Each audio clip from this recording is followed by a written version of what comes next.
The parable of the pounds. They did not leave Jericho until near noon, as they had stayed up late the previous evening when Jesus had taught Zacchaeus and his family the gospel of the kingdom. About halfway up the road to Bethany, Jesus and his apostles paused for lunch while the disciples continued on toward Jerusalem.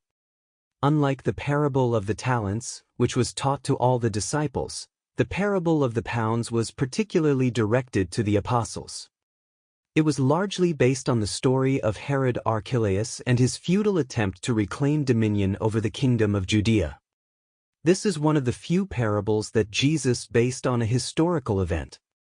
It was not so strange that they thought of Archelaus, as when they left Jericho, they had passed by his richly decorated yet deserted palace and the aqueducts he had constructed. After the death of Herod the Great, his kingdom was divided among his sons. Archelaus inherited Judea, Samaria, and Idumea. However, the Jews were dissatisfied, and after a successful appeal to Emperor Augustus, Archelaus was exiled to Vienna.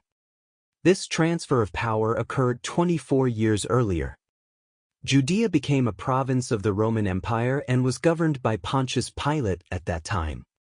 Jesus said, "Some of you think that the Son of Man is going up to Jerusalem to receive kingship there, but those who think this are doomed to be disappointed. Once there was a certain prince who went to a far country to receive kingship from an emperor, but before he returned, the citizens of that country, who had already rejected him in their hearts, sent a delegation after him with the message, 'We do not want this man to reign over us.' Just as that king was rejected, so will the Son of Man be rejected. Again, I tell you that my kingdom is not of this world." However, if the Son of Man had received the spiritual leadership over his people, he would have accepted this kingdom of human souls and would have reigned over this realm of human hearts. Despite the fact that they are about to reject my spiritual rulership, I will return one day to receive from others such a spiritual kingdom as is now being denied me. The Son of Man will very soon be rejected, but in another age, what the children of Abraham now reject will be accepted and glorified.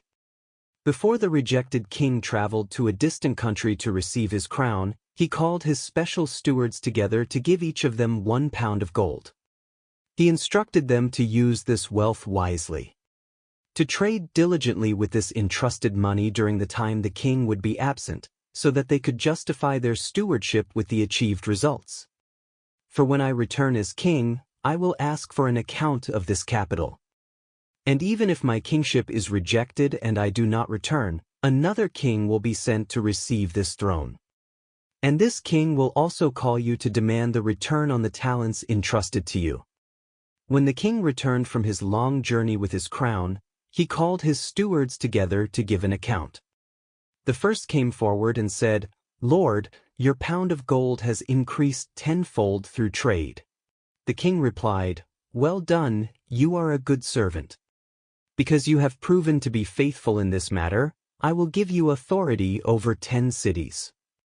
And the second servant came forward and said, "Your pound of gold that you gave me has increased 5-fold." And the king said, "Well done, you may govern 5 cities." This continued with the other servants until the last one who was called to account gave his report and said, "Lord, here is your pound of gold. I have kept it safe for you, wrapped in a cloth. I did this because I was afraid of you. I believed it was unreasonable of you to reap where you have not sown." Then the king said, "You negligent and unfaithful servant, I will judge you by your own words. You knew that I reap where I seemingly have not sown. Therefore, you knew that this accountability would be demanded of you. Since you knew this, you should have at least put my gold in a bank, so that I could have received interest on it." Then this ruler said to those standing nearby, "Take the gold from this lazy servant and give it to the one who has 10 pounds of gold. For, to everyone who has, more will be given, but from him who does not act, even what he does not use will be taken away." The apostles then wanted to hear from him the difference between the meaning of this parable and that of the talents, but in response to their many questions, Jesus only said, "Ponder these words in your hearts and try to discover their true meaning by thinking about them yourselves."